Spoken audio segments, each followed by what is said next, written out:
Hello, नमस्कार.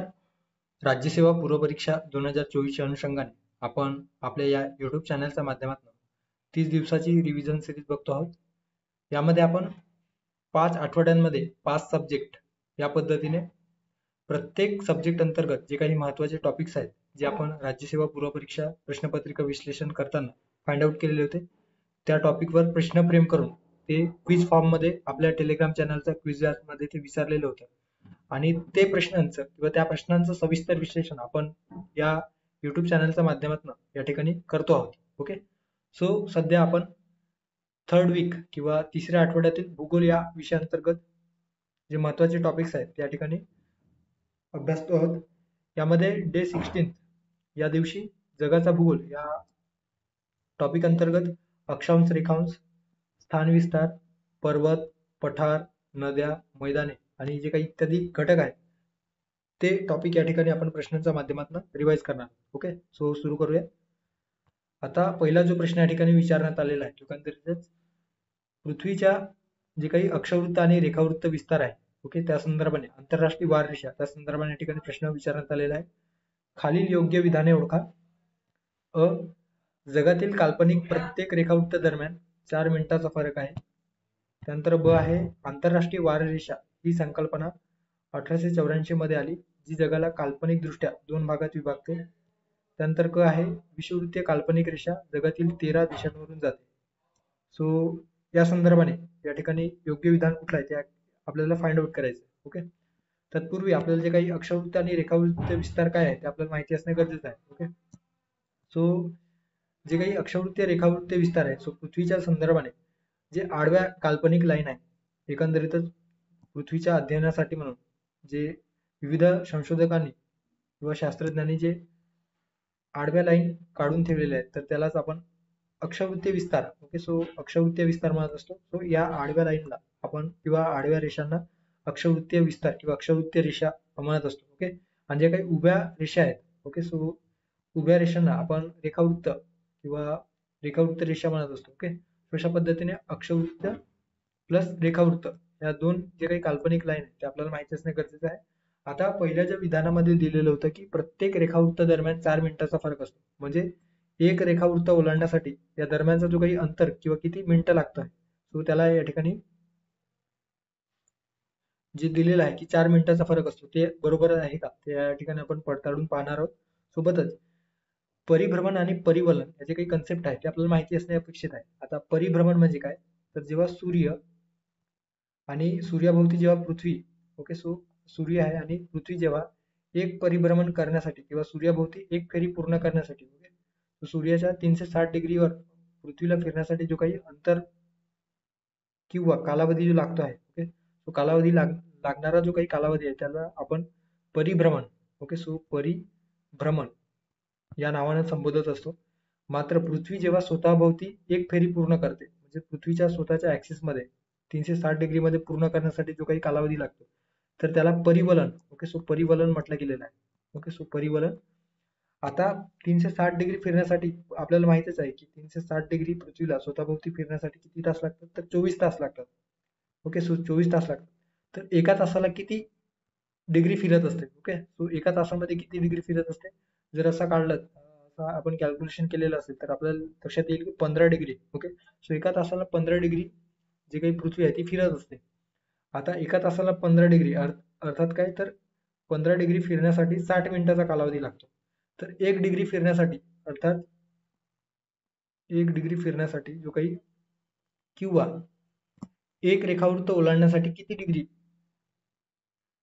किती मिनिटं लागतात, ओके, नॉट डिग्री, तर किती मिनिटं लागतात. तर आपण जर कॅल्क्युलेशन केलं तर या ठिकाणी आपल्याला दिसून येईल की 15 1 15 15 चौक 60 आणि याचं जर कॅल्क्युलेशन केलं तर 4 मिनिटं. ओके, सो 1 डिग्री रेखावृत्त जे असते किंवा एका रेखावृत्तावरून दुसऱ्या रेखावृत्त ओलांडण्यासाठी, ओके, एका रेखावृत्तावरून दुसऱ्या रेखावृत्त जाण्यासाठी जो काही कालावधी आहे तो 4 मिनिटाचा असतो. ओके, म्हणजेच काय, तर प्रत्येक रेखावृत्ताला ओलांडण्यासाठी पृथ्वीला 4 मिनिटाचा जो काही वेळ आहे तो लागतो आहे. आता हेच या ठिकाणी कॅल्क्युलेशन स्वरूपात दिलेलं आहे. पृथ्वीला एक परिवलन काळ 360 डिग्री पूर्ण करण्यासाठी 24 तास लागतात. एका तासाला किती डिग्री फिरत असतो, तर एका तासाला पृथ्वी 15 डिग्री अंश स्वतःभोवती फिरत असतो.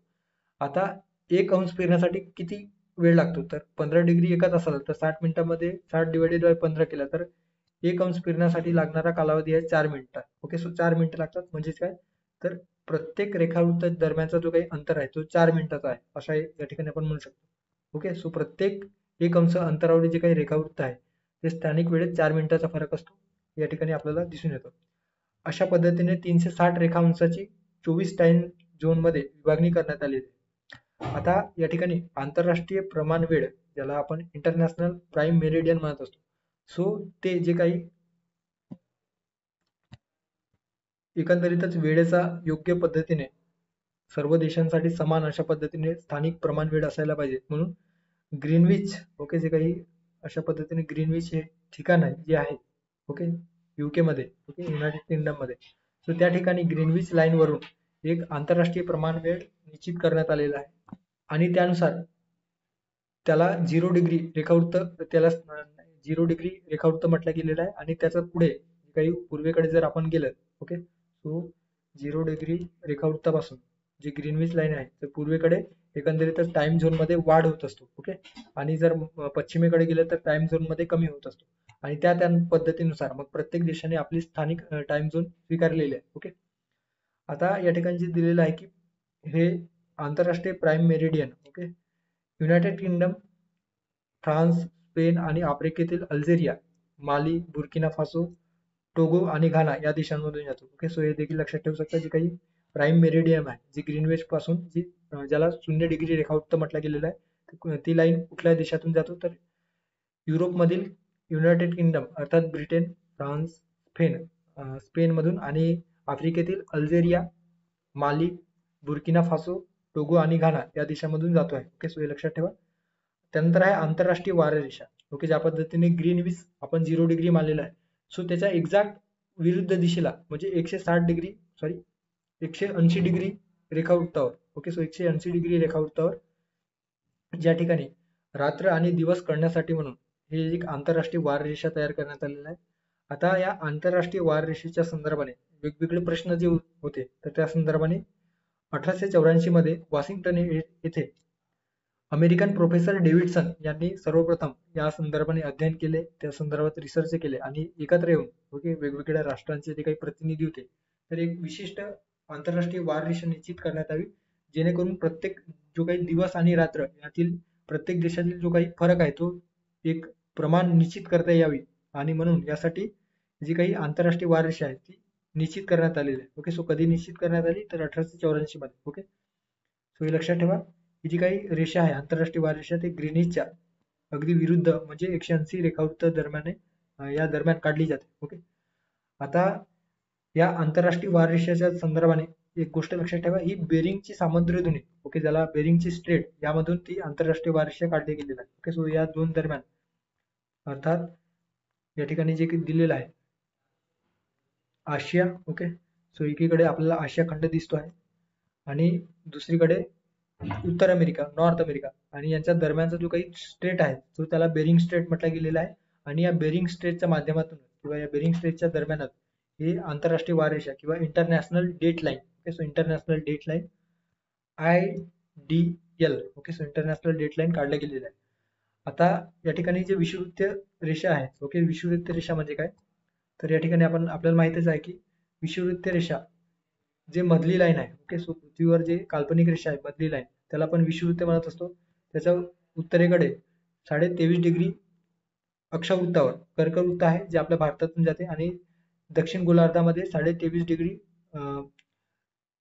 अक्षवृत्तावर मकरवृत्त काढलेले आहे. ओके, सो हे जे काही लाईन आहे ते एकंदरीत काल्पनिक रेषा काढलेली आहे. ओके, आता जे काही विषुववृत्त आहे, सो विषुववृत्त दरम्यान किंवा किती देशातून ते विषुववृत्तीय रेषा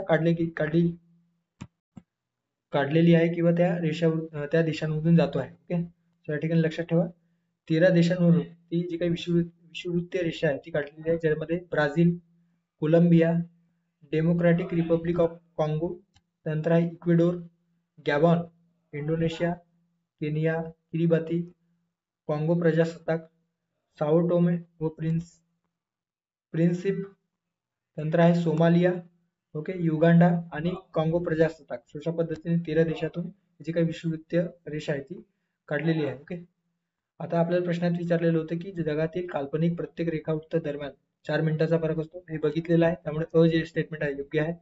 आंतरराष्ट्रीय वाररेषा ही संकल्पना 1884 मध्ये आली, जी जगाला काल्पनिक दृष्ट्या 2 भागात विभागते का? तर नक्कीच ही जगाला 2 भागामध्ये विभागत असते. एकीकडे दिवस रात्रीचा फरक काढण्यासाठी म्हणजे ही इंटरनॅशनल डेडलाईन आणि त्यानुसार देखील जी काही तारीख आहे तर तारीख जे असते तर त्याच्यामध्ये देखील बदल होत असतो. ओके, सो 1884 ब जे स्टेटमेंट आहे ते या ठिकाणी योग्य असणार आहे. त्यानंतर क स्टेटमेंट आहे विषुववृत्तीय काल्पनिक रेषा जगातील 13 देशांमधून जातो का? सो हे देखील या ठिकाणी योग्य असणार आहे. सो वरील पैकी सर्व या ठिकाणी योग्य पर्याय असणार आहे. ओके, सो पर्याय क्रमांक 1 या ठिकाणी योग्य पर्याय आहे असं आपण म्हणू शकतो. त्यानंतरचा प्रश्न आहे अयोग्य जोडी अर्थात चुकीची जोडी ओळखा. अ कोलंबिया पठार उत्तर अमेरिका, ब आहे बोलिव्हिया पठार दक्षिण अमेरिका, त्यानंतर आहे सेंट्रल मॅसिक पठार युरोप, ड युनान पठार ऑस्ट्रेलिया. ओके, सो आपल्याला चुकीचे या दिलेल्या विधानांपैकी चुकीचे विधान कुठले आहे ते आपल्याला फाइंड आउट करायचं आहे. आता जागतिक स्तरावर जे काही पठारांचे वितरण झालेले आहे त्यामध्ये आपल्याला दिसून येतो की कोलंबिया पठार उत्तर अमेरिकेमध्ये आहे, बोलिव्हिया पठार दक्षिण अमेरिका, सेंट्रल मॅसिक पठार युरोपमध्ये आपल्याला दिसून येतो, युनान पठार आहे आशियामध्ये, किंबर्ली नावाचा जो काही पठार आहे ते एकंदरीत ऑस्ट्रेलिया या देशामध्ये दिसून येतो. त्यानंतर कॉलोराडोचे पठार उत्तर अमेरिका, पॅटागोनियन पठार दक्षिण अमेरिका आणि इथिओपियन पठार जे आहे ते आफ्रिका खंडात दिसून येतो.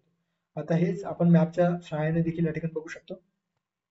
कोलंबिया कोलोराडो उत्तर अमेरिका, सेंट्रल मॅक्सिकन पठार देखील उत्तर अमेरिकेमध्ये आहे. ओके, त्यानंतर आहे अँटीप्लानो पॅन्टागोनियन ब्राझिलियन आणि बोलिव्हिया जे काही पठार आहे ते या दक्षिण अमेरिकेमध्ये आपल्याला दिसून येतो. त्यानंतर इकडे जर आलं तर आशिया खंडामध्ये युनान पठार, ओके, मंगोलियाचे पठार आहे, तिबेटचे पठार आहे, भारतामध्ये डेक्कनचे पठार. ओके, सो हे लक्षात ठेवा. त्यानंतर ऑस्ट्रेलियन याच्यामध्ये किंबर्ले पठार आपल्याला दिसून येतो. ओके, इथिओपियन पठार आफ्रिका खंडात आहे, सेंट्रल मॅसिक पठार युरोपमध्ये आपल्याला दिसून येतो. ओके, सो सेंट्रल मॅसिक पठार युरोपमध्ये आहे हे देखील लक्षात ठेवा. सेंट्रल सायबेरियन पठार आशिया खंडामध्ये रशियाचा पार्ट रशिया या देशामध्ये विस्तारलेला. ओके, आता या ठिकाणी दिलेलं आहे की कोलंबिया पठार उत्तर अमेरिकेत आहे का? तर कोलंबिया पठार उत्तर अमेरिकेमध्ये आहे. त्यामुळे अ जे जोडी आहे किंवा अ स्टेटमेंट या ठिकाणी अयोग्य विचारलेलं आहे, त्यामुळे अपर्याय आपल्याला असणार नाही. सो अपर्याय असणार नाही किंवा अविधान असणार नाही. नंतर बोलिव्हिया पठार, सो बोलिव्हिया पठार हे दक्षिण अमेरिकेमध्ये आहे. सो या ठिकाणी दक्षिण अमेरिका, सो ब देखील या ठिकाणी योग्य जोडी आहे. Central massif Europe, okay, so central massif पठार युरोपमध्ये आहे का? सो सेंट्रल मॅसिक पठार युरोपमध्ये आपल्याला दिसून येतं. त्यामुळे पर्याय किंवा विधान क देखील या ठिकाणी योग्य आहे, त्यामुळे ते देखील आपला पर्याय असणार नाही. ओके, सो ब देखील असणार नाही, क देखील असणार नाही. सो शिल्लक असणारा विधान आहे ड आणि ड असणारा पर्याय क्रमांक 1 या ठिकाणी योग्य पर्याय असणार आहे. कारण जे युनान पठार आहे ते युनान पठार आपल्याला कुठे दिसून येतो तर आशिया खंडामध्ये दिसून येतो. ओके, सो युनान पठार आहे आशिया खंडामध्ये, त्यामुळे या ठिकाणी ड जे स्टेटमेंट आहे ते चुकीचं आहे असं आपण म्हणू शकतो आणि ड पर्याय असणारा पर्याय आहे पर्याय क्रमांक 1. ओके, सो पर्याय क्रमांक 1 या ऑप्शनचा योग्य पर्याय असणार आहे. त्यानंतरचा प्रश्न आहे दिलेल्या पर्यायाचा विचार करता कोणत्या तारखेला दिवस आणि रात्र यांचा कालावधी समान असते? 22 जून, 23 सप्टेंबर, 22 डिसेंबर, 21 फेब्रुवारी. ओके, आता त्या संदर्भाने जे काही कन्सेप्ट आहे तर त्याच्यामध्ये आपल्याला माहितीच असेल की उत्तर गोलार्ध आणि दक्षिण गोलार्धामध्ये अशा पद्धतीने आपण जे पृथ्वीचे जे स्थान विस्तार आहे ते आपण डिवाइड केलेलं आहे. ओके, आता जेव्हा पृथ्वी सूर्याभोवती फिरत असतो तर एका पर्टिक्युलर लाईनिंग मध्ये किंवा एका स्ट्रेट लाईनिंग मध्ये फिरत नसतो, तर ते पृथ्वीकडे झुकल्याचा किंवा पृथ्वीकडे कललेल्या आसावर फिरत असतो. कारण काय आहे तर ग्रॅव्हिटेशनल फोर्स. ओके, सो पृथ्वीच्या ग्रॅव्हिटेशनल फोर्समुळे किंवा त्यानंतर सूर्याच्या ग्रॅव्हिटेशनल फोर्समुळे ते पृथ्वीकडे कललेल्या आसानुसार ते फिरत असतो. ओके, सो त्यामुळे काय होतं तर एकीकडे दिवसाचा आणि दुसरीकडे रात्रीचा जो काही फरक आहे तो आपल्याला पृथ्वीच्या फिरण्यावरून दिसून येतो. मात्र उत्तर आणि दक्षिण गोलार्धाच्या दरम्यान देखील एकंदरीतच जे ऋतुमान आहे ते ऋतुमानामध्ये देखील आपल्याला फरक आढळल्याचे दिसून येतो. ओके, सो त्या संदर्भाने सूर्य उगवण्याचे जे काही स्थान आहे ते 21 जून ते 22 डिसेंबर या कालावधीत अधिक दक्षिणेकडे सरकलेलं असतं आणि हा काळ दक्षिणायन. ओके, सो दक्षिणायन म्हणून मानला जातो. या उलट 22 डिसेंबर ते 21 जून या काळात जे काही सूर्य आहे ते सूर्य इन द सेन्स सूर्य आपल्याला उत्तरेकडे किंवा दक्षिणेकडे जाताना दिसतो. ऍक्च्युअल मध्ये ते पृथ्वी फिरत असते आणि पृथ्वी कललेल्या अशामुळे ते आपल्याला त्याचा भास होतो. ओके, सूर्य दक्षिणेकडे किंवा उत्तरेकडे जाताना. सो दक्षिणायन जो पिरियड आहे तो 21 जून ते 22 डिसेंबर, आणि 22 डिसेंबर ते 21 जून हा उत्तरायण म्हणून मानला जातो. आता या ठिकाणी वेगवेगळे संपात स्थिती, ज्याला म्हटलं गेले शरद संपात, त्यानंतर वसंत संपात. ओके, तो शरद संपात आणि वसंत संपात, जो लक्षात ठेवा जोड्या स्वरूपात याआधी विचारलेला आहे. शरद संपात कोणत्या दिवशी असतो तर 23 सप्टेंबरला. ओके, आणि वसंत संपात असतो 21 मार्चला. ओके, सो 21 मार्च पासून 21 जून पर्यंत खऱ्या अर्थानं जे काही उन्हाळा जो ऋतू आहे तो सुरू होतो. तर शरद संपात 23 सप्टेंबर पासून 22 डिसेंबर पर्यंत खऱ्या अर्थानं जो हिवाळा ऋतू आपण म्हणत असतो तो सुरू होतो. ओके, सो अशा पद्धतीने शरद संपात आणि वसंत संपात हे लक्षात ठेवा. आता 22 डिसेंबर पासून इकडे 21 जून पर्यंत एकंदरीतच हिवाळ्याचा जो काही काळ आहे किंवा 6 महिन्याचा जो काळ आहे तो आपल्याला या ठिकाणी दिसून येतो. आणि या दरम्यान 22 जून ते 22 डिसेंबर ते 21 जून उत्तरेकडे किंवा उत्तर गोलार्धामध्ये सूर्य असतो. तर 21 जून ते 22 डिसेंबर पर्यंत जो सूर्याचा भासमान परिभ्रमण आहे किंवा भासमान भ्रमण काळ ज्याला म्हटलं गेलेलं आहे तो दक्षिणेकडे असतो.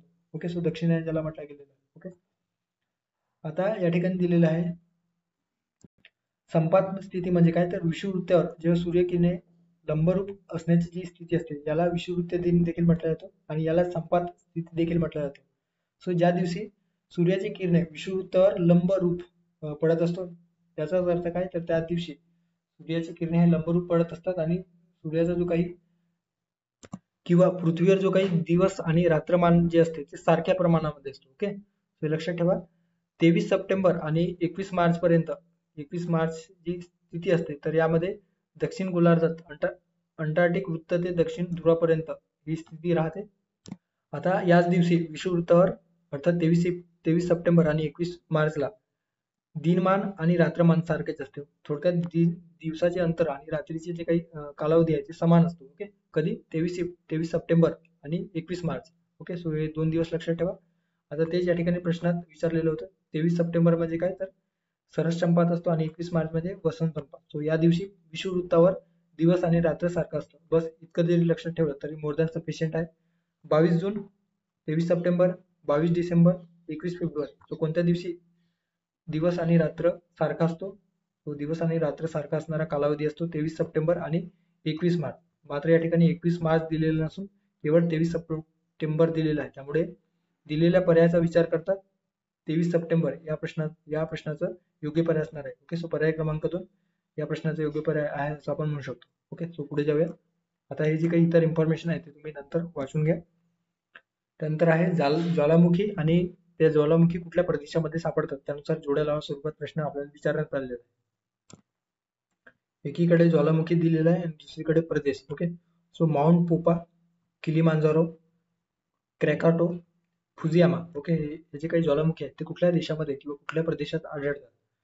Africa, Japan, Myanmar, Indonesia. Okay, आता या ठिकाणी जे दिलेलं आहे ज्वालामुखी आणि देश, सो लक्षात ठेवा सबायंकाया पेरू या देशामध्ये आढळतो. Mount Etna Italy, Colima Mexico, Mount Merapi Indonesia, Krakatoa. Okay, so Krakatoa किंवा क्रॅकॅटो ज्याला म्हटलं गेलेलं आहे इंडोनेशिया या देशात सापडतो आहे. माउंट ॲपो ओके फिलिपाईन्स या देशामध्ये, किलिमॅन्जारो टांझानिया. ओके, आफ्रिकेतील टांझानिया या देशात किलिमॅन्जारो नावाचा ज्वालामुखी आपल्याला दिसून येतो. स्ट्रांबोली इटलीमध्ये, मौना लोआ हवाई आयलँड. ओके, सो हवाई आयलँड ज्याला हवाई बेट म्हटलं गेलेलं आहे जे उत्तर अमेरिकेत याच्यामध्ये अखत्यारीत आहे. नंतर फुजियामा जपान, माउंट पोपा म्यानमार. ओके, हे जे काही ज्वालामुखी आहे आणि देश आहेत ते तुम्ही लक्षात ठेवा. आता या ठिकाणी माउंट पोपा कुठल्या देशामध्ये सापडतो तर लक्षात ठेवा म्यानमार. ओके, सो माउंट पोपाला म्यानमार. सो अ ला 3 नंबरची जोडी. सो अ ला 3 नंबरची जोडी. आता अ ला 3 नंबरची जोडी जर आपण लावली तर आपल्याला फक्त पर्याय क्रमांक 3 मध्येच अ ला 3 जोडी दिसतो, बाकी इतर कुठल्याही पर्याय दिसून येत नाही. त्यामुळे पर्याय क्रमांक 3 या प्रश्नाचा योग्य पर्याय असणार आहे. त्यानंतर आहे किलिमांजारो. किलिमांजारो कुठल्या देशामध्ये आहे तर Tanzania Africa. Okay, so Tanzania Africa. So ब ला 1 नंबरची जोडी. त्यानंतर आहे क्रॅकाटोवा हे जे काही ज्वालामुखी आहे ते इंडोनेशिया या देशामध्ये आपल्याला दिसून येतो. आणि Fujiyama. Okay, so Fujiyama Japan. Okay, so Japan या देशामध्ये फुजियामा नावाचं जे काही ज्वालामुखी आहे ते आपल्याला दिसून येतं. सो अ ला 3, ब ला 1, त्यानंतर आहे क ला 4 आणि ड ला 2. अशा पद्धतीने पर्याय क्रमांक 3 या प्रश्नाचं योग्य पर्याय असणार आहे. ओके, हे ज्या ठिकाणी मॅपच्या सहाय्याने देखील तुम्ही बघू शकता. माउंट स्टेन हेलेन, माउंट किलुआ किंवा माउंट मौलानुआ. ओके, सो मौना लोआ. वेसुवियस देखील या ठिकाणी दिलेलं आहे, जे इटलीमध्ये सापडतो आहे. ओके, सो हे जे काही ज्वालामुखीचे वितरण आहे ते तुम्ही या मॅपच्या सहाय्याने बघू शकता. ओके, पुढे जाऊया. पुढचा प्रश्न आहे, आता हा जो प्रश्न आहे एकंदरीतच थोडाफार ऑप्शन सेट करण्यामध्ये जो क्रम आहे तो चुकलेला आहे. ओके, त्यामुळे या ठिकाणी क्रॉसचं साईन दिलेलं आहे, तरी देखील आपण बघूयात आणि जी काही लक्षात ठेवण्याची जी ट्रिक आहे ती देखील आपण या ठिकाणी बघणार आहोत. ओके, सो भौगोलिक कालखंडानुसार खालील पर्यायातील योग्य क्रम ओळखा किंवा कोणते असेल, असा प्रश्न आहे. Cambrian, Permian, Triassic, Carboniferous, Quaternary. Okay, आता हे पर्यायाचा विचार तुम्ही करू नका, तर फक्त कुठल्या जे काही कालखंड ते आधी आले, त्यानंतर नंतर कुठला कालखंड आला आणि शेवटी कुठला, हे आपल्याला माहिती असणे अपेक्षित आहे. ओके, सो या ठिकाणी जे काही प्लाइस्टोसिन युग हा असा काळ आहे ज्या दरम्यान भूप्रदेशावर मोठ्या प्रमाणात बर्फाची चादर आणि इतर जे काही हिमनद्या आहेत ते तयार झाले, अशा पद्धतीने म्हटलं गेले. ओके, सो याच कालखंडाला अर्थात प्लाइस्टोसिन कालखंडाला ग्रेट हिमयुग. ओके, सो ग्रेट हिमयुग म्हणून कुठल्या कालखंडाला संबोधले जातो, असा जर प्रश्न आला तर प्लाइस्टोसिन. ओके, सो प्लाइस्टोसिन नावाचा जो काही कालखंड आहे त्याला म्हटलं जातं. आता अतिशय प्राचीन पासून, ओके, सो अतिशय प्राचीन ते आधुनिक म्हणजे पुढे या ठिकाणी बघू शकता, अशा पद्धतीने जे काही कालखंड आहे ते दिलेलं आहे. सो हायडन, आर्कियन, प्रोटोझोइक अशा पद्धतीने या ठिकाणी दिलेलं आहे. सो जर आपण पिरियड जर बघितलं तर त्यामध्ये या ठिकाणी आपल्याला दिसून येतो की कॅम्ब्रियन, सर्वात आधी कॅम्ब्रियन. ओके, नंतर आपला पर्याय दिलेला आहे पर्मियन. ओके, नंतर आहे ट्रायसिक. ओके, त्यानंतर क्वाटर्नरी. अशा पद्धतीने आपल्या पर्यायात किंवा आपल्या प्रश्नात दिलेलं होतं. सो कॅम्ब्रियन कालखंड, त्यानंतर आहे कार्बोनिफेरस. ओके, कॅम्ब्रियन, कार्बोनिफेरस, त्यानंतर आहे पर्मियन, ट्रायसिक, ज्युरासिक आणि चतुर्भुज, ज्याला क्वाटर्नरी पिरियड म्हटलं गेलेलं आहे. ओके, चतुर्भुज कालखंडामध्ये काय तर क्वाटर्नरी पिरियड. आता हे जे काही या ठिकाणी पर्याय विधानात दिलेलं होतं, सो कॅम्ब्रियन सर्वात आधी, कॅम्ब्रियन, त्यानंतर आहे कार्बोनिफेरस. ओके, ड.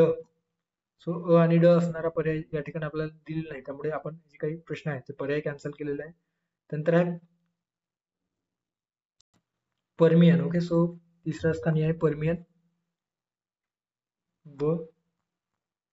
त्यानंतर आहे चौथ्या स्थानी क अर्थात ट्रायसिक कालखंड. नंतर जुरासिक आपल्या पर्यायात विधानात नाही दिलेलं आहे, त्यामुळे हे असणार नाही. नंतर आहे चतुर्भुज किंवा क्वाटर्नरी. ओके, सो ड किंवा E. Okay, so E.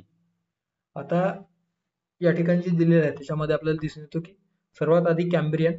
Okay, so कॅम्ब्रियन, त्यानंतर आहे कार्बोनिफेरस, पर्मियन, ट्रायसिक, ज्युरासिक आणि क्वाटर्नरी. ओके, आता हे ट्रिक या ठिकाणी दिलेलं आहे, ते ट्रिकच्या माध्यमातून जे काही कालखंड आहेत तुम्ही लक्षात ठेवू शकता. Coming car. ओके, सो या ठिकाणी कर झालेलं लक्षात ठेवा, कार आहे ते. Coming car park in trial quarter. Okay, so अशा पद्धतीने हे लक्षात ठेवा, coming car park in trial quarter. आता कमिंग म्हणजे काय तर कॅम्ब्रियन.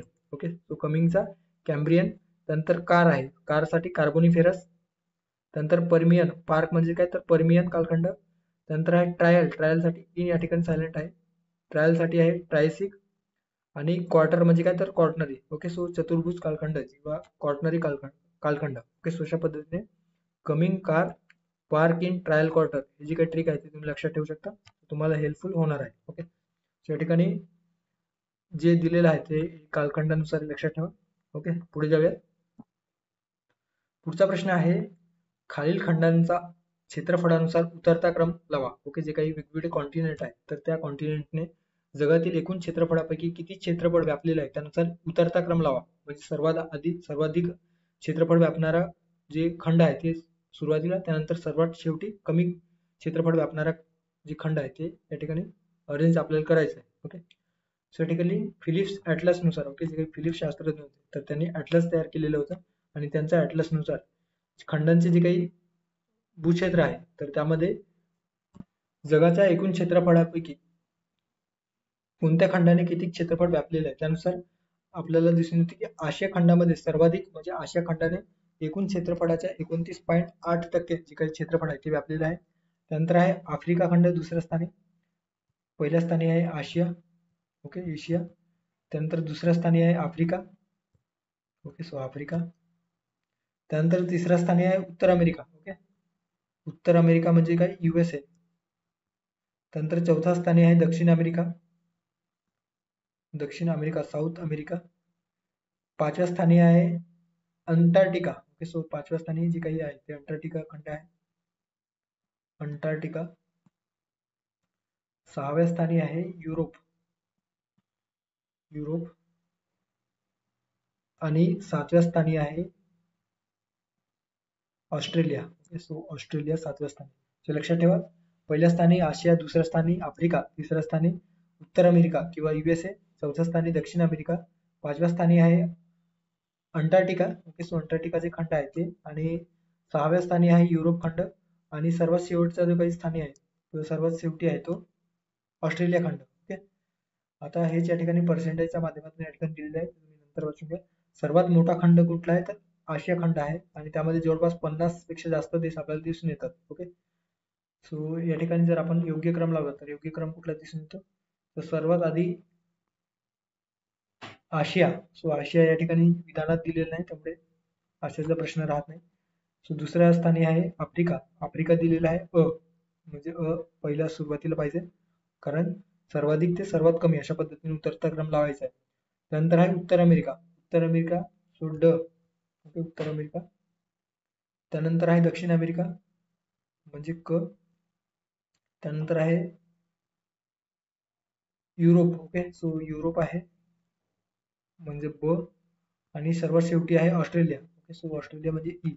सो ड क ब ई, सो ड क ब ई पर्याय आहे पर्याय क्रमांक 2, ओके. सो पर्याय क्रमांक 2 या प्रश्नाचं योग्य पर्याय असणार आहे, ओके.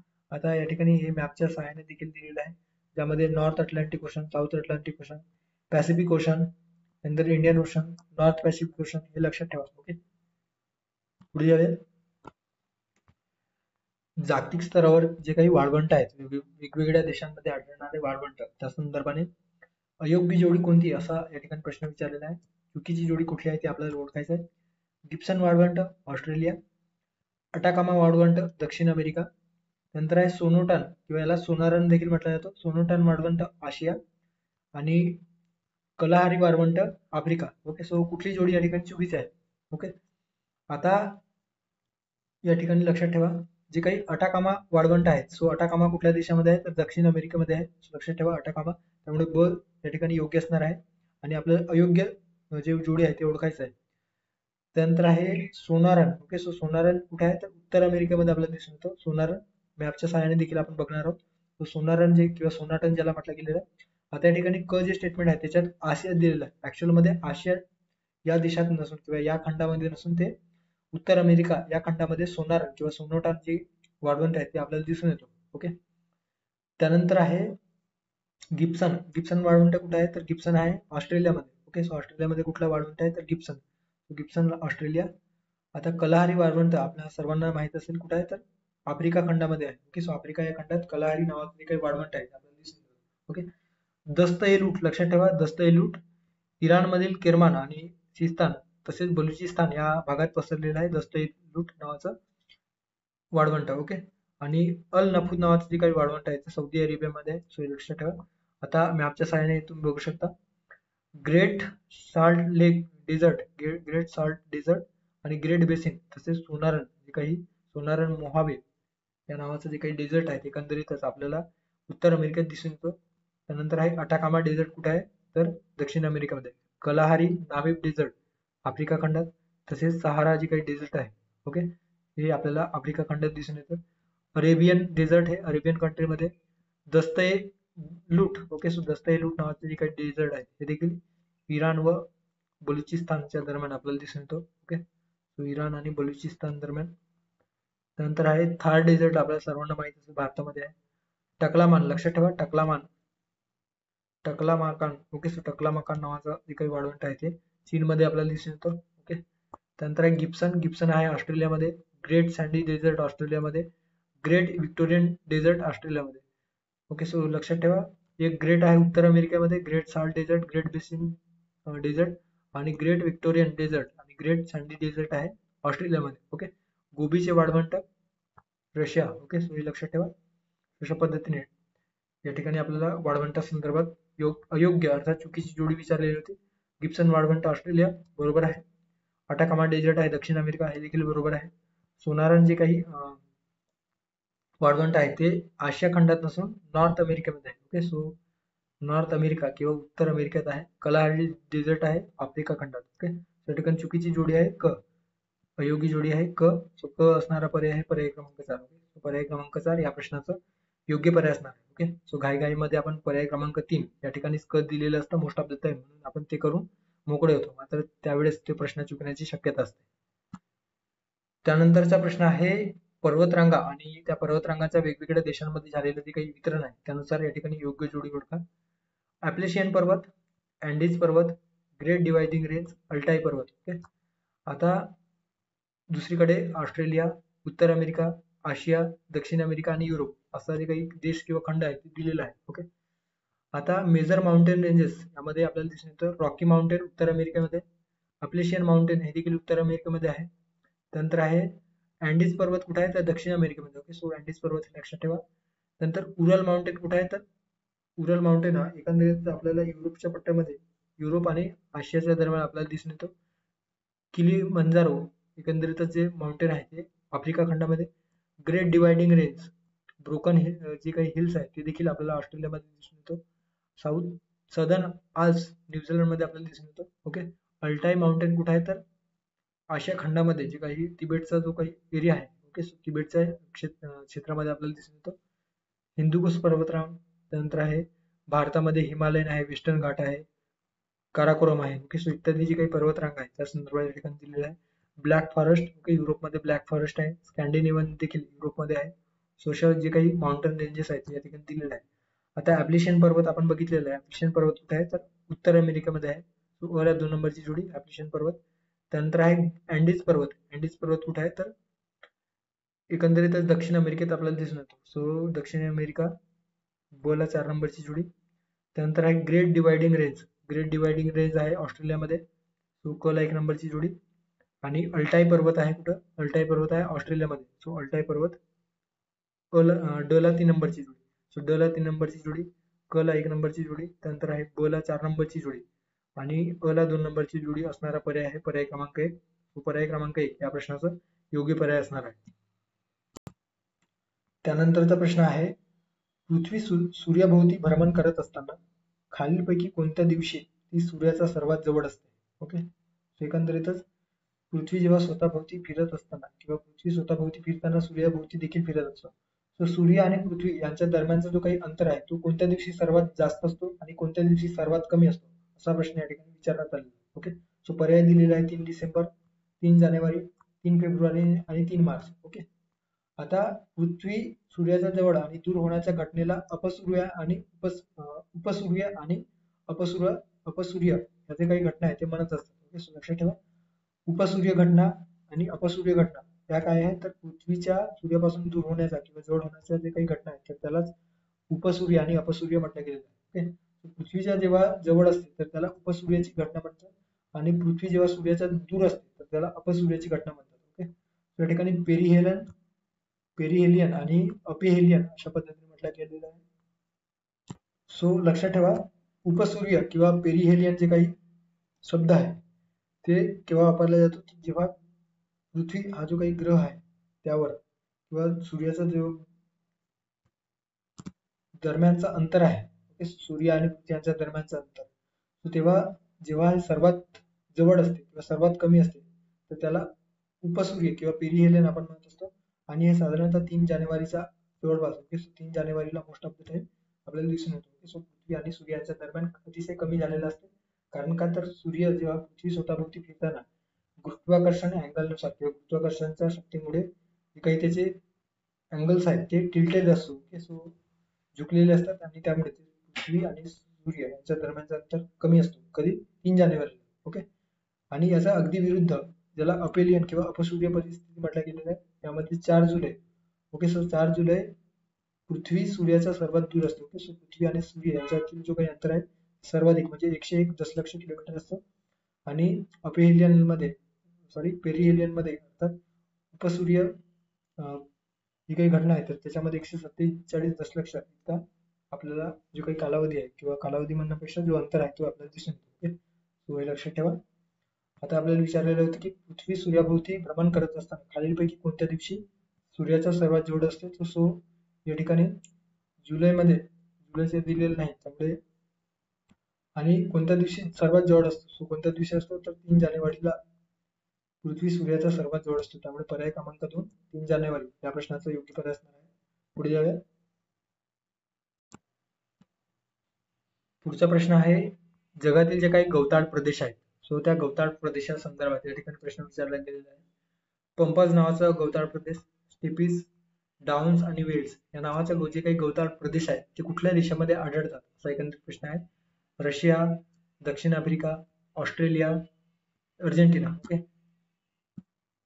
सो कुठल्या देशामध्ये सापडतात असा एकंदरीत प्रश्न आहे. सो लक्षात ठेवा, प्रमुख समशीतोष्ण गवताळ प्रदेशामध्ये आफ्रिकेतील वेल्स असतील, अर्जेंटिना या देशातील पाम्स, युरेशियामधील स्टेप आणि उत्तर अमेरिकेमधील प्रेरीज, ऑस्ट्रेलियामधील डाउन्स आणि आफ्रिका खंडातील वेल्स. हे लक्षात ठेवा, वेल्स. सो एकंदरीतच या स्टेटमेंटवरून जे काही प्रश्न आहेत ते आपण देऊ शकतो. सो पंपास ज्याला म्हटलं गेलेलं आहे ते अर्जेंटिना या देशामध्ये आपल्याला दिसून येतो. सो माफ करा, अर्जेंटिना आहे पर्याय क्रमांक 4 मध्ये. सो ला 4 असणारा पर्याय जर आपण बघितलं तर पर्याय क्रमांक 1 आणि 4 या ठिकाणी एलिमेंट होतो. त्यानंतर आहे स्टेपी जे गवताळ प्रदेश आहे ते कुठल्या देशामध्ये आहे तर लक्षात ठेवा, स्टेपी गवताळ प्रदेश युरेशियाच्या दरम्यान, किंवा युरेशिया म्हणजे काय तर अर्धे रशिया आणि अर्धे युरोप यांच्या दरम्यान पसरलेला जो काही गवताळ प्रदेश आहे ज्याला स्टेपी म्हटलं गेलेला आहे. लक्षात ठेवा, या ठिकाणी पर्याय दिलेला आहे रशिया. ओके, जर युरोप दिलेला असतं तर दोन्ही काही विधान असल्या कारणाने जे काही प्रश्न आहेत ते कॅन्सल केलेलं असतं. या ठिकाणी रशिया दिलेला आहे त्यामुळे रशिया हे या स्टेपी गवताळ प्रदेशासाठी रिस्पॉन्सिबल असणारा गवताळ प्रदेश आहे. त्यानंतर आहे डाउन्स नावाचे जे काही गवताळ प्रदेश आहे ते ऑस्ट्रेलिया या देशामध्ये दिसून येतो. सो क ला 3 नंबरची जोडी. आणि ड जे दिलेलं आहे वेल्स, सो वेल्स आपल्याला या आफ्रिका खंडामध्ये दिसून येतो. सो आफ्रिका खंडामध्ये जे काही वेल्स आहे ते आपल्याला दिसून येतो. सो वेल्सला 2 नंबरची जोडी. ओके, दक्षिण आफ्रिका. सो अ ला 4 नंबरची जोडी अर्जेंटिना. नंतर आहे स्टेपी गवताळ प्रदेश कुठे आहे तर रशियामध्ये आहे, युरेशियामध्ये. नंतर डाउन्स जे आहे ते एकंदरीत ऑस्ट्रेलियामध्ये आहे. ओके, अशा पद्धतीने 4 1 2 3. ओके, सो 4 1 2 3 असणारा पर्याय आहे पर्याय क्रमांक 3. ओके, आता हेच या ठिकाणी मॅपच्या सहाय्याने देखील तुम्ही बघू शकता. डाउन्स आहे, वेल्स, सातवाहना, त्यानंतर आहे पुष्टा, स्टेपी, त्यानंतर आहे इम्रा vegetation, prairies, लॅनोस, Silvassa, pampas, compose इत्यादी जे काही गवताळ प्रदेश आहेत या ठिकाणी आपल्याला दिसून येतो. त्यानंतरचा प्रश्न आहे प्रश्न क्रमांक 11. हॉर्न ऑफ आफ्रिका या गटात या देशांचा समावेश होतो. ओके, सो अशा पद्धतीचा प्रश्न आपल्याला UPSC परीक्षेमध्ये साधारणतः विचारला जातो. ओके, सो अलीकडे जे काही पॅटर्न आहे ते आयोग UPSCच्या पॅटर्नला फॉलो करत आहे, त्यामुळे असे प्रश्न आपण प्रॅक्टिस केलेला कधीही चांगला. त्यामुळे जे काही प्रश्न आहेत त्या ठिकाणी दिलेला आहे. हॉर्न ऑफ आफ्रिका या गटात या देशांचा समावेश होतो. Algeria, Morocco, Egypt, Libya, Sudan, Egypt. नंतर आहे सोमालिया, इथिओपिया, जिबुती. चौथा पर्याय दिलेला आहे झिम्बाब्वे, बोत्सवाना, अँगोला. ओके, आता या ठिकाणी दिलेलं आहे हॉर्न ऑफ आफ्रिका, ज्याला सोमाली द्वीपकल्प देखील म्हटलं जातो. ओके, सो लक्षात ठेवा, सोमाली द्वीपकल्प देखील म्हटलं जातो कारण सोमालिया जे काही देश आहेत तर याच द्वीपकल्पामध्ये आहे. ओके, सो एकंदरीतच पूर्व आफ्रिकेच्या सिंगाच्या आकाराचा त्रिकोणी भाग म्हणून याला पूर्व आफ्रिकेतील जे काही सिंग, ओके, जे काही प्राण्यांच्या सिंगाप्रमाणे त्रिकोणी भाग याला म्हटलं जातं. ओके, ज्याला horn of Africa. Okay, so horn of Africa म्हटलं गेलेलं आहे कारण हे एखाद्या गव्यांच्या सिंगाप्रमाणे आपल्याला दिसून येतो. ओके, आता या ठिकाणी मॅपच्या सहाय्याने दिलेलं आहे हॉर्न ऑफ आफ्रिका कोणते देश समावेश होतात तर इरिट्रिया आहे, इथिओपिया आहे, सोमालिया आहे, जिबुती आहे. ओके, सो जिबुती, इरिट्रिया, इथिओपिया, जिबुती आणि सोमालिया या देशांचा समावेश या ठिकाणी आपल्याला हॉर्न ऑफ आफ्रिकामध्ये होताना दिसून येतो. आता या ठिकाणी इरिट्रिया आहे का, तर या ठिकाणी दिलेलं नाही, त्यामुळे सोमालिया, इथिओपिया, जिबुती आणि एक देश लक्षात ठेवा इरिट्रिया. ओके, सो इरिट्रिया किंवा इरिट्रिया देखील म्हणू शकतो आपण. इरिट्रिया हे जे काही देश आहेत, इरिट्रिया, इथिओपिया, त्यानंतर आहे सोमालिया, ओके, आणि जे काही देश आहे जिबुती. ओके, सो जिबुती या 4 देशांचा समावेश या ठिकाणी हॉर्न ऑफ आफ्रिकेमध्ये होतो. सो पर्याय क्रमांक 3 या प्रश्नाचं योग्य पर्याय असणार आहे. त्यानंतर इतर ग्रह आपल्या पृथ्वी संदर्भाने जे काही इतर फॅक्च्युअल इन्फॉर्मेशन ते दिलेलं आहे, लक्षात ठेवा. या ग्रहावर अर्थात पृथ्वी या ग्रहावर पक्ष्यांच्या 9,000 प्रजाती सापडतात. त्यापैकी 40% प्रजाती हे दक्षिण अमेरिकेत सापडतात. ओके, सो आणि या म्हणूनच या दक्षिण अमेरिकेला continents of birds. Okay, so लक्षात ठेवा कॉन्टिनेंट्स ऑफ बर्ड्स कुठल्या खंडाला किंवा कुठल्या देशाला म्हटलं जातं, तर दक्षिण अमेरिकेला म्हटलं जातो आहे. त्यानंतर आहे पूर्व समुद्राची मालकीन. ओके, सो पूर्व समुद्राची मालकीन ज्याला Queen of Eastern Seas. Okay, so Queen of Eastern Seas म्हटलं गेलेलं आहे. सो कुठल्या देशाला म्हटलं जातो, तर श्रीलंकेला म्हटलं जातो. ओके, सो श्रीलंका लक्षात ठेवा. कोरियाला land of morning calms. Okay, so कोरियाला लँड ऑफ मॉर्निंग काम्स म्हटलं गेलेलं आहे. त्यानंतर आहे व्हेनिस, अर्थात जी काही इटलीमधील व्हेनिस हे शहर आहे त्याला city of dreams. Okay, so city of dreams म्हटलं गेलेलं आहे. ओसाका. ओके, ओसाकाला अर्थात जपानमधील जे काही शहर आहे त्याला पूर्वेचे मँचेस्टर म्हटलं गेलेलं आहे. थायलंडला पांढऱ्या हत्तींचा देश. ओके, सो पांढऱ्या हत्तींचा देश, land off white animals, sorry white elephant, land off white elephants या नावानं थायलंड हे जे काही देश आहे ते ओळखला जातो. फिनलँड या देशाला द गार्डन ऑफ लेक्स. सुद्धा गार्डन ऑफ लेक्स म्हटलं जातो, हे लक्षात ठेवा. तो पर्याय क्रमांक 3 या प्रश्नाचा योग्य पर्याय असणार आहे. त्यानंतरचा प्रश्न आहे खालील कोणती नदी विषुववृत्ताला दोनदा मार्गक्रमण करते. ओके, सो कोणती नदी विषुववृत्ताला दोनदा मार्गक्रमण करते, सो आपल्याला माहिती असणे अपेक्षित आहे. आता हे जे या ठिकाणी बघू शकता जे काही इक्वेटर आहे अर्थात जे काही विषुववृत्त आहे, तर आफ्रिकेतून जाताना या ठिकाणी जी नदी आहे या नदीचं नाव आहे कांगो नदी. ओके, सो या कांगो नदीलाच काय म्हटलं गेलेलं आहे, तर झेरे नदी देखील म्हटलं जातो. सो कांगो नदीला झेरे नदी असे देखील म्हटलं जातो. आफ्रिका खंडातील नाईल या नदीनंतर सर्वात दुसऱ्या क्रमांकाची सर्वात लांब नदी आहे. 2 वेळा ती विषुववृत्त ओलांडते. अमेझॉन आणि कांगो या विषुववृत्तीय क्षेत्रातून वाहणाऱ्या 2 नद्या आहेत. ओके, सो कांगो नदी ज्याला झेरे नदी देखील म्हटलं जातो. सो अमेझॉन नदी आणि कांगो नदी या 2 नद्या विषुववृत्तीय प्रदेशातून वाहत असतात. त्यातल्या त्यात जे काही कांगो नदी किंवा झेरे नदी आहे ती एकंदरीतच या विषुववृत्ताला अशा पद्धतीने दोनदा ओलांडतो आहे. ओके, सो लेक टांगानिका मध्ये उगम होतो आणि त्यानंतर जी काही कांगो नदी आहे ते उत्तरेकडे जातो आणि या विषुववृत्ताला ओलांडतो. त्यानंतर परत ती इकडे वायव्येकडे प्रवास करताना परत दक्षिणेकडे येतो. ओके, सो दक्षिणेकडे इन द सेन्स नैऋत्येकडे ती वळते आणि परत या ठिकाणी विषुववृत्ताला ओलांडतो आहे. अशा पद्धतीने दोनदा या विषुववृत्तीय काल्पनिक रेषेला ओलांडतो. सो ती कुठली नदी आहे, तर कांगो नदी किंवा झेरे नदी. त्या ठिकाणी पर्याय दिलेला आहे झेरे नदी. पर्याय क्रमांक या प्रश्नाचा योग्य पर्याय असणार आहे. ओके, आता इतर जे काही नद्या आहेत ते तुम्ही या मॅपच्या सहाय्याने बघू शकता. कुठल्या देशामध्ये कोणती नदी आहे. मिसिसिपी नदी लक्षात ठेवा, कोलंबिया नदी आहे, अमेझॉन नदी आहे दक्षिण आफ्रिकेमध्ये. ओके, थेम्स नदी युके मध्ये, डेन्यूब नदी आहे युरोप खंडामध्ये, वोल्गा नदी आहे, नंतर निपर नदी युक्रेनचे जे काही किनारवर्ती भाग आहे. सो किनारवर्ती युक्रेन हे जे काही युक्रेनची राजधानी कीव हे जे काही शहर आहे ते या निपर नदीवर वसलेलं आहे. नायजर नदी आहे नायजेरिया देशामध्ये, नाईल नदी, कांगो नदी. ओके, सो कांगो नदी या ठिकाणी दिलेली आहे. ब्लू आणि व्हाईट नाईल या ठिकाणी दिलेलं आहे. ओके, नंतर गंगा वगैरे जे काही नद्या आहे अंगस्ती नदी लक्षात ठेवा. आणि या ठिकाणी मरे डार्लिंग नावाचे जे काही नदी आहे ते ऑस्ट्रेलियामध्ये आपल्याला दिसून येतो. सो ऑस्ट्रेलियामध्ये मरे डार्लिंग नावाची जी काही नदी आहे ती लक्षात ठेवा. ओके, सो पर्याय क्रमांक 1 झेरे नदी किंवा कांगो नदी. ओके, सो कांगो नदी लक्षात ठेवा. त्यानंतरचा प्रश्न आहे या ठिकाणी आंतरराष्ट्रीय प्रमाण वेळ यानुसार कॅल्क्युलेशन स्वरूपात आपल्याला प्रश्न विचारलेला आहे. अशा पद्धतीचा प्रश्न देखील आपल्याला मुख्य परीक्षेमध्ये विचारला जातो. त्यामुळे या ठिकाणी जे काही क्वेश्चन आहे ते पूर्वच्या अनुषंगाने माहिती असणे अपेक्षित आहे. ओके, सो या ठिकाणी प्रश्न काय विचारला गेलेला आहे, तर इराणमधील मसाद हे शहर साधारणपणे 60 डिग्री पूर्व रेखावृत्तावर आहे. जेव्हा ग्रीनविचला दुपारचे 12 वाजले असतील तेव्हा मसाद या ठिकाणी काय वेळ झालेली असेल. ओके, अशा प्रश्न या ठिकाणी विचारलेला आहे आणि एकंदरीतच स्टेट बोर्ड मधील जे काही प्रश्न आहेत ते या ठिकाणी आपण घेतलेले आहे. ओके, सो इराणमधील मसाद हे शहर जर साधारणपणे 60 डिग्री पूर्व रेखावृत्तावर आहे. ओके, जेव्हा ग्रीनविचला दुपारचे 12 वाजले असतील तेव्हा त्या स्थानिक वेळेत मसादच्या स्थानिक वेळेत काय असेल. आता दुपारचे 12 म्हणजे काय, तर ग्रीनविच या मध्यावर सूर्य असेल आणि त्यालाच आपण 0 डिग्री रेखावृत्त म्हणत असतो. ओके, आणि यापासून खऱ्या अर्थाने पूर्वेकडे प्रत्येक रेखावृत्तामध्ये 4 मिनिटं अशा पद्धतीने वाढत जातो आहे. ओके, सो टाइम झोन वाढत असतो आणि अशा पद्धतीने आपल्या भारताच्या संदर्भात 82 डिग्रीवर आपण काढलेलं आहे की 5.5 तास ग्रीनविच पासून जी काही आंतरराष्ट्रीय प्रमाण वेळ आहे ते भारताचे जे काही आंतरराष्ट्रीय प्रमाण वेळ आहे ते 5.5 तास पुढे आहे.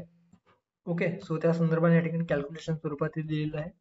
आता मूळ रेखावृत्ताच्या पूर्वेकडे म्हणजे प्रत्येक रेखावृत्तातील अंतर या आधी देखील आपण पहिल्या प्रश्नात बघितलेलं आहे की 4 मिनिटांनी वाढत असते. ओके, सो पूर्वेकडे 4 मिनिटांनी वाढत असते. ग्रीनविच आणि ग्रीनिच, सो ग्रीनविच म्हणा किंवा ग्रीनिच म्हणा व मशाद या ठिकाणच्या रेखावृत्तातील फरक किती आहे, तर 60 डिग्री आहे. ओके, कारण आपण 0 डिग्री मानत असतो, तर 0 डिग्री पूर्वेकडे 60 डिग्री, तो प्रत्येक रेखावृत्त दरम्यान 4 मिनिटाचा फरक. तो 60 डिग्री रेखावृत्त दरम्यान किती मिनिटाचा फरक असेल, तर 240 मिनिटाचा फरक असेल. 240 मिनिटं म्हणजेच किती तास, तर 240 डिवायडेड बाय जर आपण 60 मिनिटं केलं, 60 मिनिटाचा 1 तास म्हणजे 24 म्हणजे 240 ला 240 मिनिटं डिवायडेड बाय 60 असे 4 तास. ओके, तो 4 तासाचा म्हणजे 4 तास पुढे असणार आहे. ओके, सो लक्षात ठेवा ग्रीनविच पासून किंवा ग्रीनिच पासून जे काही मसादचे जे वेळ आहे ते एकंदरीतच 4 तासाने पुढे असणार आहे. जर ग्रीनविचला 12 वाजलेले असतील तर मसाद 4 तासाने पुढे म्हणजे काय, 1, 2, 3 आणि 4. ओके, सो मसादला वेळ किती काय झालेली असेल, सो 4 वाजलेले असतील. ओके, सो दुपारचे 4 वाजलेले असतील. अशा पद्धतीने 4 PM या ठिकाणी योग्य पर्याय असणार आहे. आता पर्यायामध्ये दिलेलं होतं 4 AM 4 PM. ओके, सो पर्याय क्रमांक 2 या प्रश्नाचा योग्य पर्याय असणार आहे. त्यानंतरचा प्रश्न आहे पर्यायातील चुकीची जोडी ओळखा. ओके, सो अयोग्य जोडी ओळखा. निपर नदी युक्रेन, पो नदी इटली, राईन नदी जर्मनी आणि रोन नदी. ओके, रोन नदी कुठल्या देशात आहे, राईन नदी जर्मनी आणि रोन नदी स्पेन दिलेला आहे. ओके, सो चुकीची जोडी कुठली आहे. आता लक्षात ठेवा या ठिकाणी जे काही नद्या आहेत आणि कुठल्या नद्यावर कुठले शहर आणि कुठल्या देशात आहे ते या ठिकाणी दिलेलं आहे. सो हडसन जे रिव्हर आहे, हडसन नदी आहे USA मध्ये न्यूयॉर्क या शहरावर. ओके, रावी नदी पाकिस्तानमध्ये गेलेलं आहे, हे देखील आपल्याला माहिती असणे. नाईल नदी आहे इजिप्तमध्ये. ओके, कैरो हे शहर आहे त्या ठिकाणी नाईल नदीच्या किनारपट्टी भागावर. त्यानंतर नाईल खार्टूम नावाचे जे शहर, हे नाईल नदी पुढे सुदानमध्ये जातो. ऑस्ट्रेलियामध्ये स्वान नावाची नदी आहे. ओके, युक्रेन मधील जे काही क्यू शहर आहे ते निपर नदी या नदी काठावर वसलेलं आहे. ओके, सो युक्रेनचं लक्षात ठेवा कुठं आहे निपर नदी, युक्रेनमध्ये. ओके, सो हे बरोबर आहे. त्यानंतर आहे नेदरलँड्स, राईन नदी आहे नेदरलँड आणि जर्मनीमध्ये देखील राईन नदी आहे ते आपल्याला दिसून येतो. ओके, सो जर्मनी या ठिकाणी बरोबर असणार आहे. तो लक्षात ठेवा राईन नदी हे नेदरलँड जर्मनी या दरम्यान आहे. त्यानंतर आहे या ठिकाणी पो नदी कुठे आहे, तर पो नदी दिलेलं आहे का, तर नाही. लक्षात ठेवा पो नदी हे इटलीमध्ये आहे. ओके, सो ते देखील लक्षात ठेवा. आणि रोन नदी जी आहे ते रोन नदी कुठे आहे, सो या ठिकाणी दिलेलं आहे काय, सो या ठिकाणी राईन दिलेला आहे, रोन दिलेला नाही. आणि रोन कुठल्या देशामध्ये आहे, तो लक्षात ठेवा या ठिकाणी निपर, वोयगा, डेन्यूब हे जे काही नदी आहेत ते दिलेलं आहे. आता या ठिकाणी चुकीचं जी जोडी आहे ती एकंदरीतच पर्याय क्रमांक 4 आहे. रोन नदी हे स्पेनमध्ये नसून कुठे आहे, सो फ्रान्स आणि स्वित्झर्लंड. ओके, सो फ्रान्स आणि स्वित्झर्लंडच्या दरम्यान ही रोन नदी वाहत असते. ओके, त्यामुळे या ठिकाणी स्पेन जे दिलेलं आहे ते चुकीचं असणार आहे. सो पर्याय क्रमांक जर आपण बघितलं तर पर्याय क्रमांक 4 चुकीची जोडी असणार आहे. ओके, सो राईन नदी जर्मनी तसेच नेदरलँड्स या दरम्यान वाहतो. पो नदी इटली या दरम्यान वाहतो. निपर नदी युक्रेन. ओके, सो पर्याय क्रमांक 4 या प्रश्नाचा योग्य पर्याय असणार आहे. त्यानंतरचा शेवटचा प्रश्न या व्हिडिओमधील, कोणती सामुद्रधुनी अर्थात स्टेट आशिया व उत्तर अमेरिका या खंडाला विलग करते. ओके, हे आपण पहिल्याच स्लाइड मध्ये बघितलेलं होतं. ओके, सो पहिल्याच प्रश्नामध्ये बघितलेलं होतं. बेरिंगची सामुद्रधुनी, पालची सामुद्रधुनी, जिब्राल्टरची सामुद्रधुनी, त्यानंतर आहे मलाक्काची सामुद्रधुनी. ओके, आता जी काही बेरिंगची सामुद्रधुनी आहे, ओके, सो बेरिंग स्ट्रेट ज्याला म्हटलं गेलेलं आहे, ज्यापासून जे काही इंटरनॅशनल डेट लाईन विभागले गेलेलं आहे. ओके, सो आंतरराष्ट्रीय डेट लाईन जे ठरवण्यात आलेलं आहे, ज्याला आंतरराष्ट्रीय वाररेषा म्हटलं गेलेलं आहे, सो ते या बेरिंग स्ट्रेटच्या माध्यमातून किंवा बेरिंग स्ट्रेट हे या दरम्यान ठरवण्यात आलेलं आहे. आता बेरिंगच्या सामुद्रधुनी दरम्यान, ओके, सो बेरिंगच्या सामुद्रधुनी दरम्यान आशिया आणि उत्तर अमेरिका दरम्यान जी काही बेरिंगची सामुद्रधुनी आहे ती एकंदरीतच आपल्याला दिसून येतो. ओके, सो आशिया व युरोप या खंडाला विलग करणारी जी सामुद्रधुनी आहे ती आहे बेरिंगची सामुद्रधुनी. त्यामुळे पर्याय क्रमांक 1 या प्रश्नाचा योग्य पर्याय असणार आहे. आफ्रिका आणि युरोपच्या दरम्यान असणारी सामुद्रधुनी कुठली आहे तर जिब्राल्टर. ओके, या ठिकाणी बघू शकता जिब्राल्टरची सामुद्रधुनी आफ्रिका आणि या ठिकाणी युरोप, ओके, या दरम्यान आहे. त्यानंतर आहे मलाक्काची सामुद्रधुनी इंडोनेशिया आणि मलेशिया. ओके, सो मलाक्काची सामुद्रधुनी इंडोनेशिया आणि मलेशियाला वेगळं करते, हे देखील लक्षात ठेवा. त्यानंतर आहे बेरिंग, आताच बघितलेलं आहे, उत्तर अमेरिका आणि आशिया या खंडांना वेगळं करते. हॉर्मुझची सामुद्रधुनी जी आहे ती एकंदरीत पर्शियन आखात, पर्शियन गल्फ आणि ओमानचे gulf. Okay, so gulf of Oman, Persian gulf आणि ओमान गल्फ यांना वेगळे करते. Okay, so strait of Hormuz हे लक्षात ठेवा.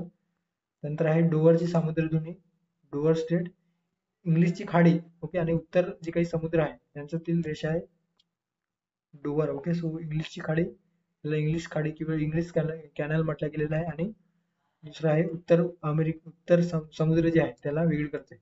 बॉस्फोरस सामुद्रधुनी काळा समुद्र अर्थात ब्लॅक सी आणि sea of Marmara. Okay, so sea of Marmara यांच्या दरम्यान बॉस्फोरस सी आहे, लक्षात ठेवा. ओके, ज्याला दर्देनेल सी देखील म्हटलं जातं. Okay, so दर्देनेल्स.